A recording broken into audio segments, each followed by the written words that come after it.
Hello, everyone, and welcome to the Breaking It Downs podcast. I'm your host, Julie Downs, joined by my husband and co-host. And for those of you that are watching us on video, you'll notice that we have a special guest waiting in the wings. I'll kick it over to Greg to introduce our special guest of the week. Yes, so this is our resident Chief fan, Shad. Shad, how are we doing today? I'm doing phenomenal. How about you guys? We're hanging in there. So how excited are you that the Chiefs are returning to the Super Bowl? From what I understand it, you were actually there in person last year in Arizona. Tell me what that experience was like. Well, it's a great experience. It's kind of like my annual trip. I mean, unfortunately, this year I couldn't go. I gotta, save that money for a wedding, getting married in August. Um, Congratulations. Thank you very much. But yeah, I've been there, pretty much, ever since Chiefs been in the Super Bowl starting in 2020.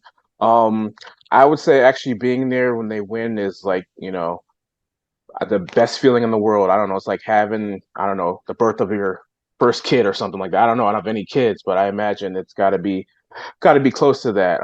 Just seeing a team that you never thought would ever get to that point. They had a bunch of heartbreak. They've always had like good regular season teams, and maybe they'll win one playoff game and then they just break your heart. But like to finally see it, see it in person is nothing like it.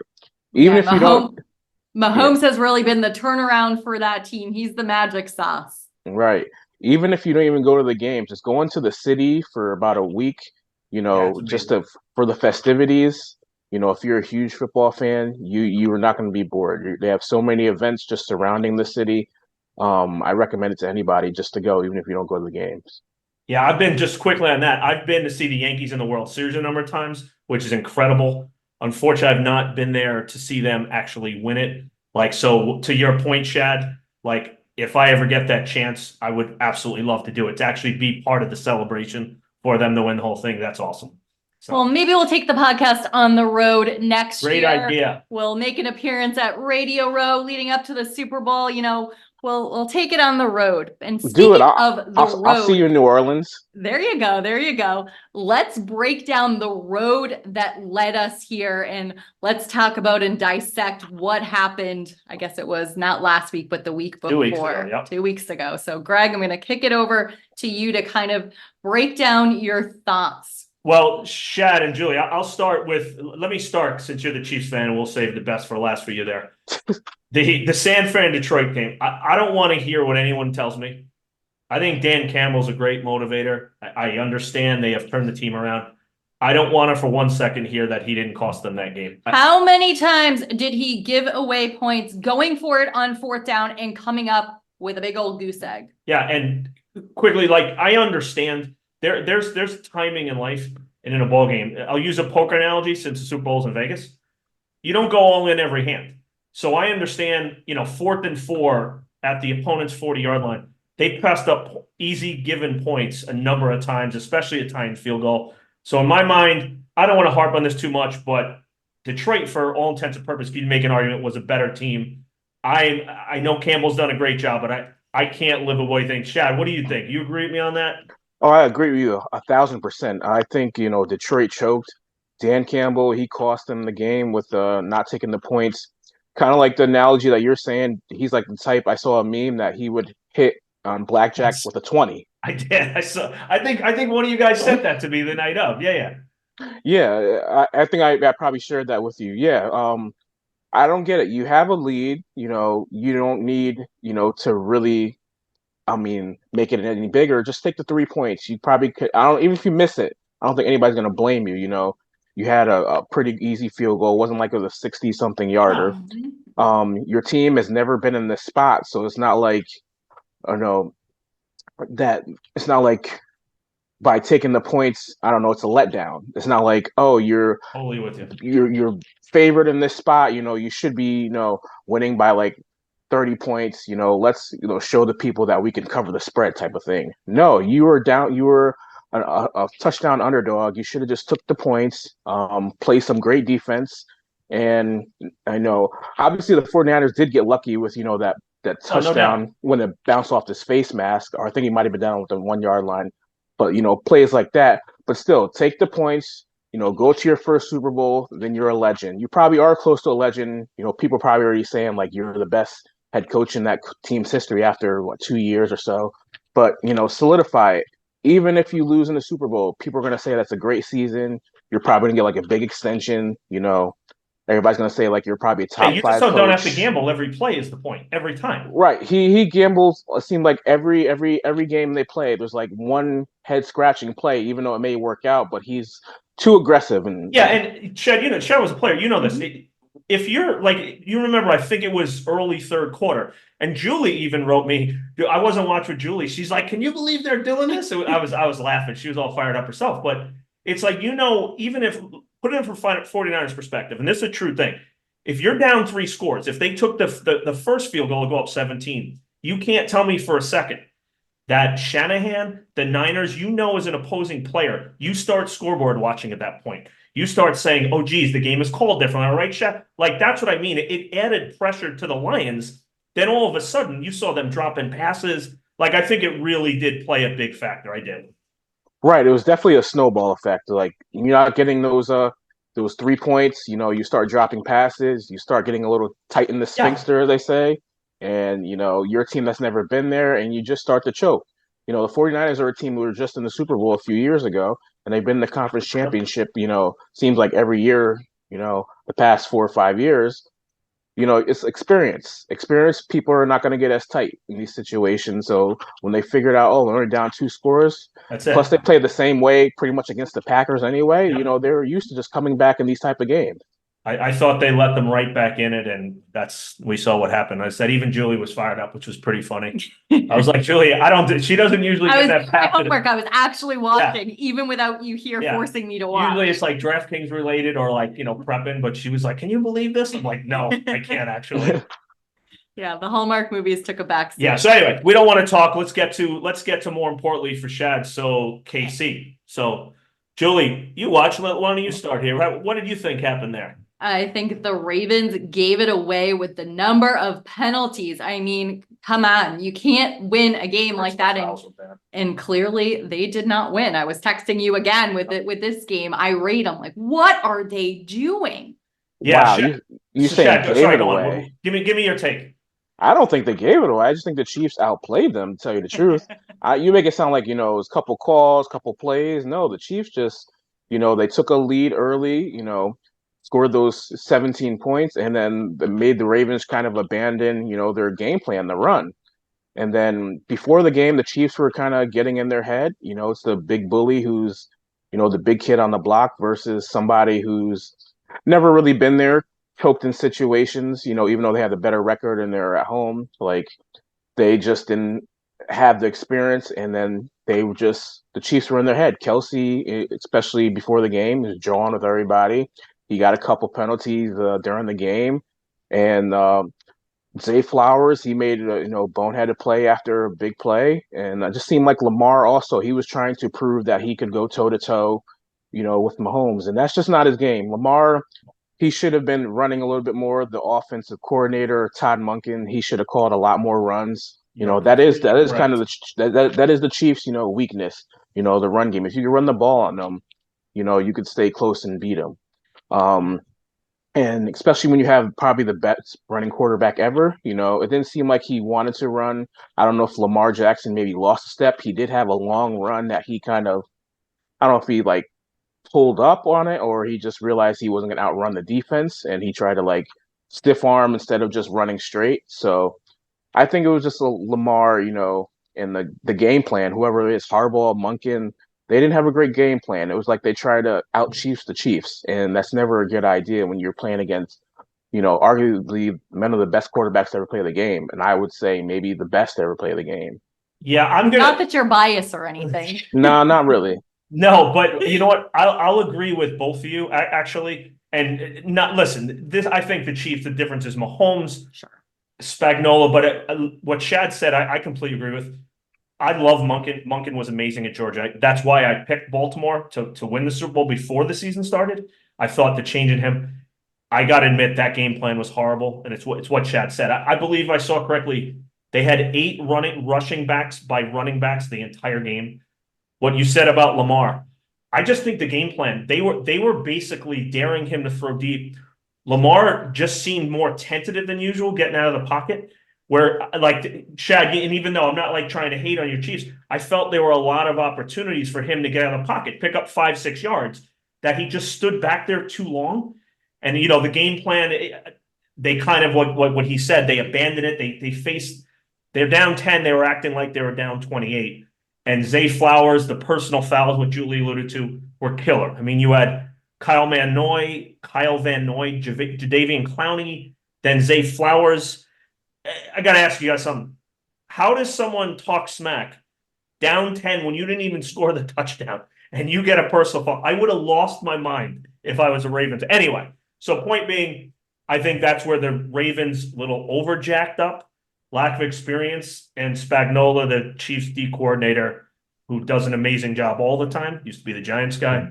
I think coaching was a huge factor in this game, and I think the game plan was terrible on Baltimore's behalf. That's no cut on you, Shad. I just do think the coaching really made a difference in this one.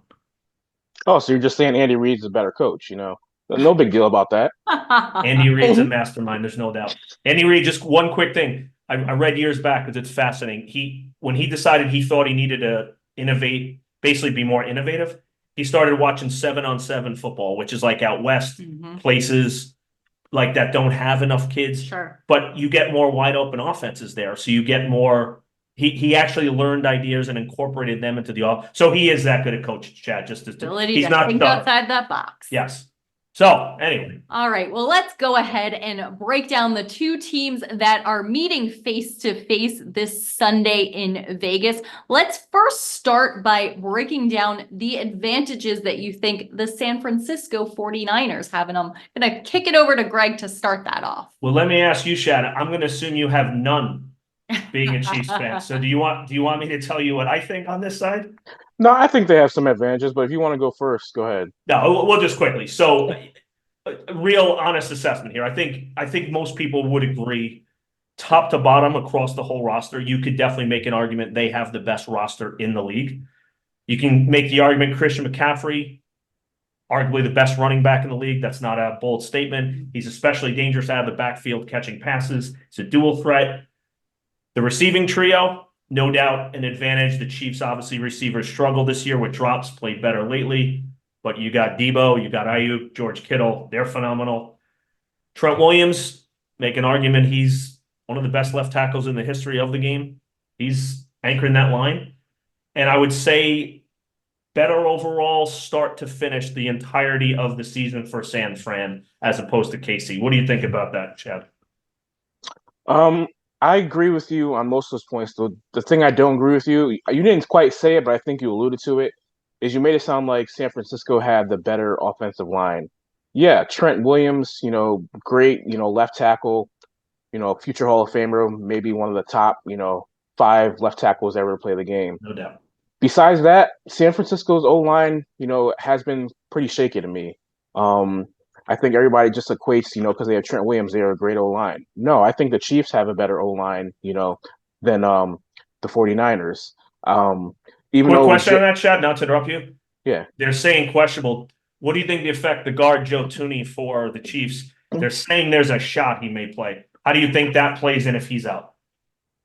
I think they probably, don't have like the every game that, they played together, Joe Tooney, Creed Humphrey, Trey Smith, they obviously had the best, interior O-line in the entire league. I think that's bar none.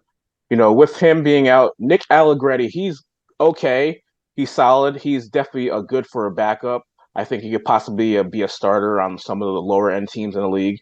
I think it maybe little worries you a little bit. I think maybe the 49ers maybe try to game plan and put somebody, like Hargrave, or even maybe try to put Nick Bosa over him just to see like how good he actually is, and try to ISO him by putting, blitzers on that side. So you definitely get those one-on-one matchups with them. So quick question too with that, Chad. Any chance did you get a call that Tooney's out that you may need to suit up this Sunday? I wish, man. I got a broken foot, so I can't even do it if I wanted to. Well, you're on the IR as well then, huh? I am. I'm a little too old for it anyways. If this was like a couple years ago, if I was like 32 or 33, sure. All right. So with that being said, let's go over to your Chiefs, and you tell me, what do you think? I have my list of advantages. What do you think are the Chiefs' main advantages going into this game? I think the main advantage is going to be, the play calling. Last time these teams played, the Chiefs blew them out. I know it was McCaffrey's first game as a 49ers, but they had an excellent game plan, offensively. What they did was they used a lot of misdirection and a lot of like jet sweeps, reverses, just to keep, people like Nick Bosa. They made him think too Yeah. much. As a D lineman, that's like the worst thing you could do. You just want to react. But when you're thinking, you're hesitating, just you think somebody's going to crack down on you, or, the jet sweep is going to the outside. You want to take a half step that way. That's all the advantage that you need for a great pass rusher. So I think they're going to do kind of things like that, to keep them contained. I also don't think the D line is as good as advertised. Yes, they have, I'm these right first, with you on that one, by the way, Shad. I'll expand on that when you're done. I totally agree. yeah, yeah. I think they have names on there, but they don't play well. Like with the names and the high draft picks that they have, you think this should be like almost like an all-time great, defensive line team. And Yeah. I think they're, average. If they take off both of that line, that I think that line is well below average. Chase Young, he's a underachiever. Yeah, he Hargrave is didn't do as well as okay. I thought he would since going on. I don't mean he was bad, but I don't feel like he made that much of an impact either. Right. He hasn't made much impact. Hargraves, he's okay. He wasn't as good as he was, with the Eagles. And Buckner, I think is oh, is that his name? I don't know. The other D Yeah. tackle. Yep. Um, he hasn't done much this year either. So I think the Chiefs O line, as long as they have the great play calling and don't let Bosa wreck the game, I think they could easily dominate this game. Just from having time to Yep. pass the ball and they can run the ball, as long as they don't have any injuries and anything like that.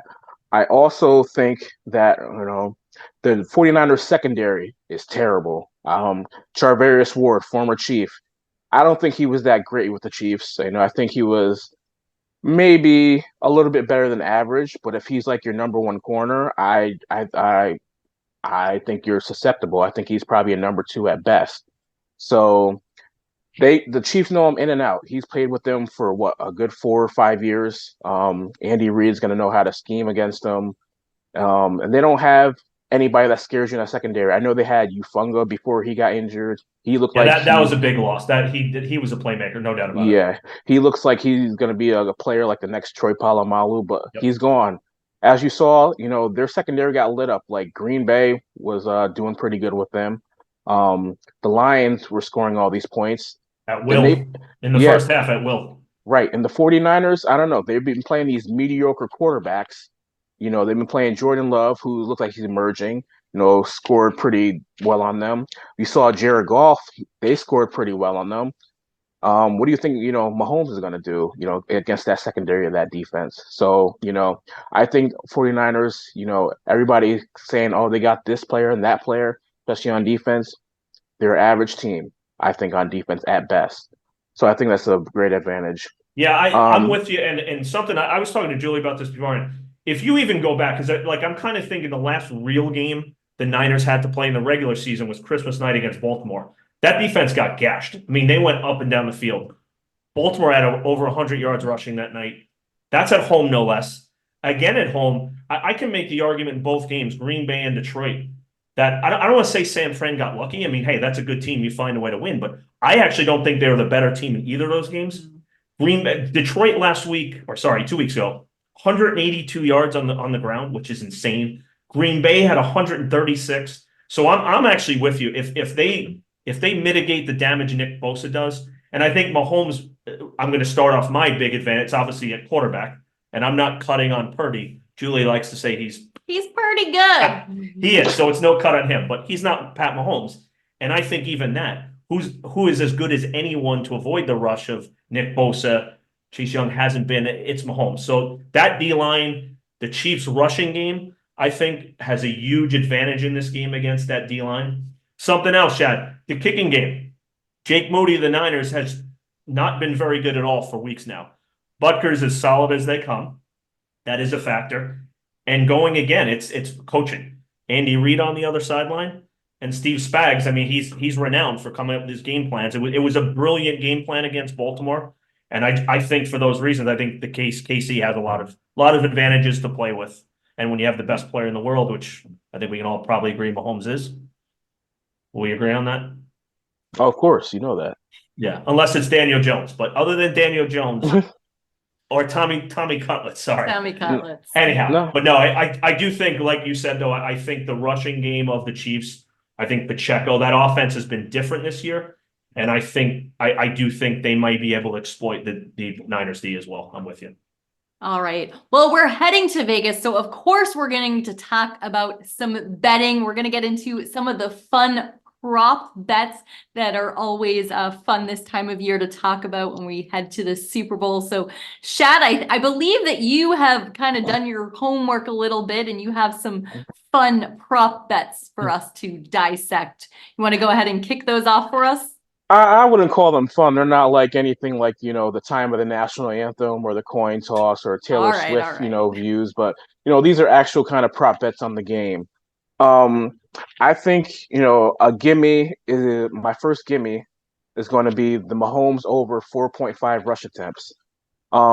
Reason being, I feel like during the playoffs, Mahomes runs a lot more. He'll probably rush at least 3 or 4 times, in the first There's no half. saving it for next week, right? So right, lay it all out there. Exactly. He'll even dive for first downs. He'll go scramble. And I also think this will be a factor. I mean, I know you're gonna call me biased, but towards the end of the game, when you're kneeling down, that counts as a rush attempt. So if you kneel down 3 times, that is a very good point, Chad. That's why you're here, Chad. I like that. Go. That's going to cost Julie a fantasy win, and she's going to lose her mind. But yes, right. I know that. Yeah, like I said, that's very biased. But you get a couple kneel downs at the end of the game. He's alluding to the Chiefs are going to be winning. Right. I picked up on that there. Even if you gotta save your pick though for now. Right. Even if you get one at the end of the half, that's a rush attempt. So I feel like there's going to be about 3 or 4 that are going to be built in for Mahomes' rush attempts. So I think that's kind of a gimme. All right, I'm on board with you there. My other gimme, I feel like, this is not being biased at all, but McCaffrey, anytime touchdowns. I feel like he's always good for at least 1 a game this year. They always force feed him the ball some way, near the goal line, whether it's, just a swing pass, run up the middle. They always get him the ball, and he's like, seems like he scores at least 1 every game. It seems like he had 30 touchdowns this year. So I think that's a pretty given, that he'll score at least 1 touchdown. Yeah. My next one, these are probably more analytic, just based on, how much I watch my Chiefs. The first one I'm going to go with, Marquez Valdez-Scantling with the over of 18.5 yards. That's pretty low. I didn't realize it was that low. Yeah, it is that low. The reason being, if the 49ers go with the strategy that I saw them the last time they played the Chiefs, which was they play, kind of bump and run coverage, their safeties come up for the short passes. And, Marquez Valdez-Scantling, I hate him. Well, I don't want to say I hate him, but I don't like him. But he can blow the roof off the exactly. Off the roof, he exactly. In the past couple games, he's made, crucial catches. So if he gets like that one long catch for 25 yards, he's pretty much got it.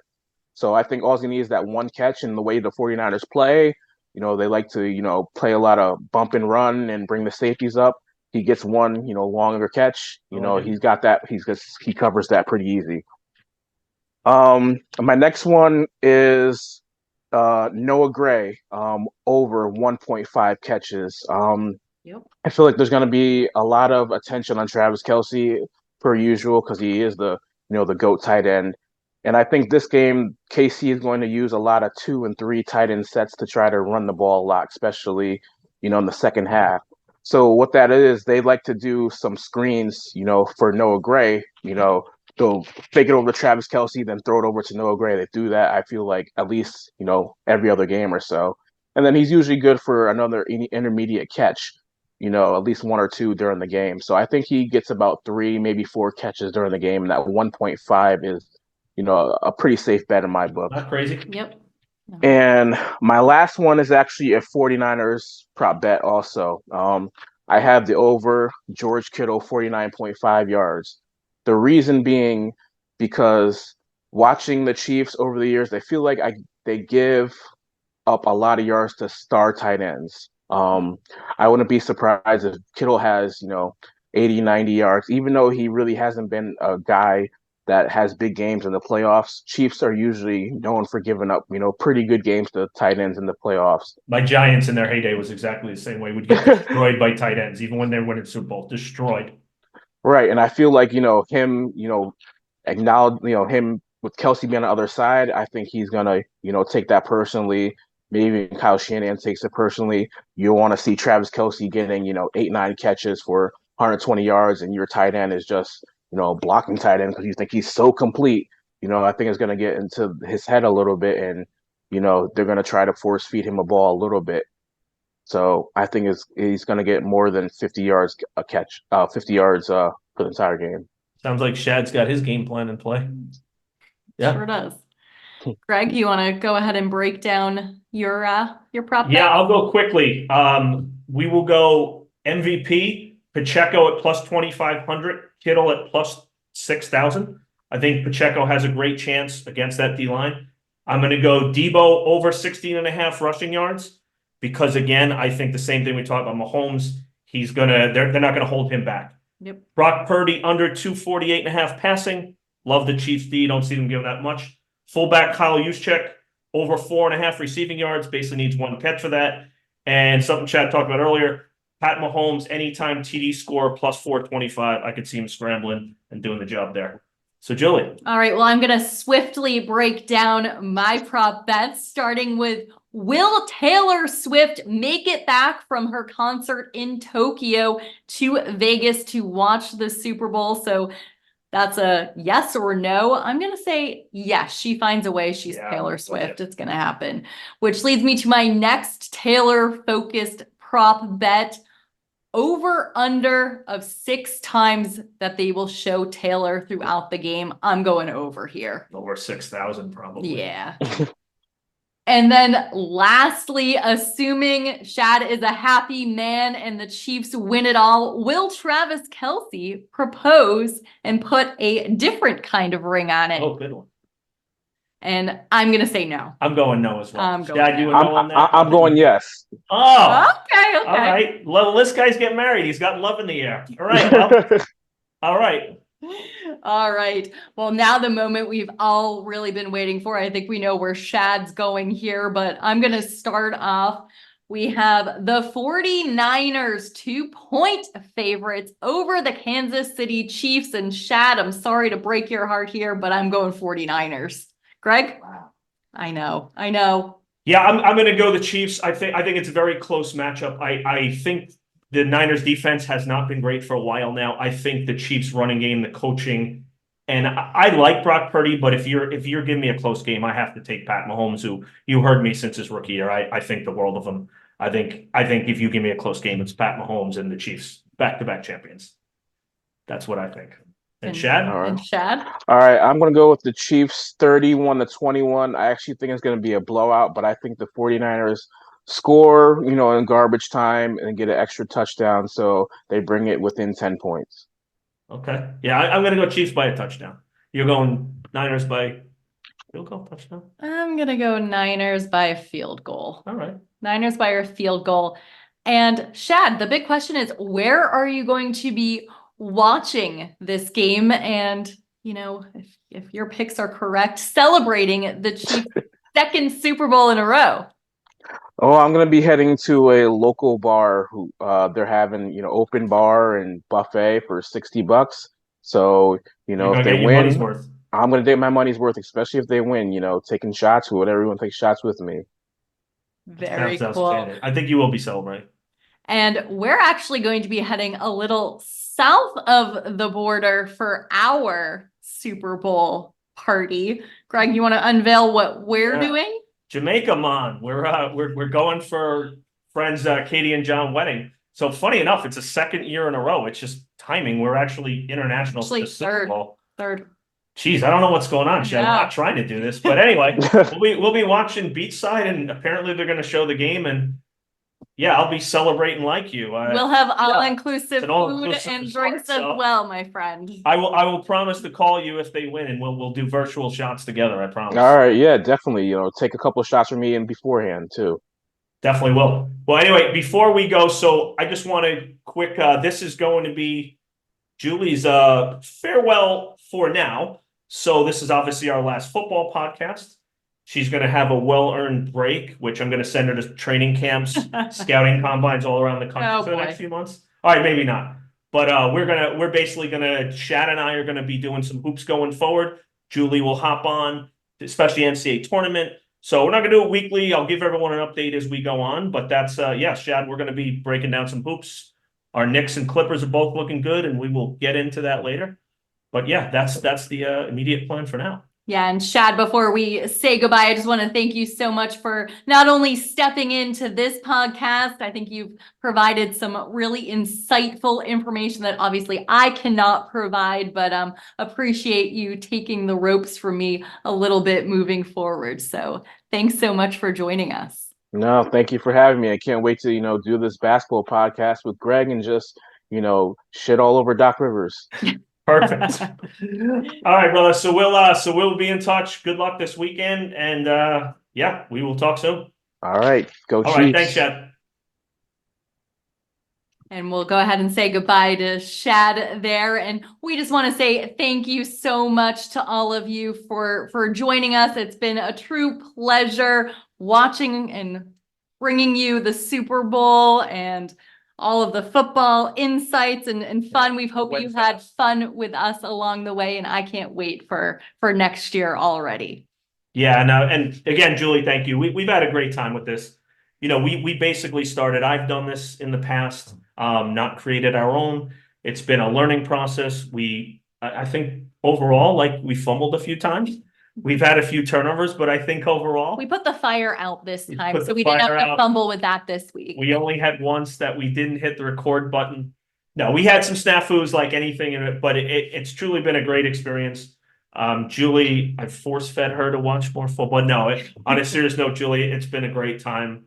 Love you. Couldn't have been happier to do with anyone else. And it was honestly an awesome experience. It's been an Football. honor and a Yeah. pleasure to bring you my limited football knowledge. But thanks for playing along with all of us. Really appreciate it. Yeah. So again, thank you, everyone. Enjoy the Super Bowl. A very tearful goodbye to Julie, just for a little while. She'll be back. All right. Thanks so much for tuning in. Bye-bye, everyone. Bye.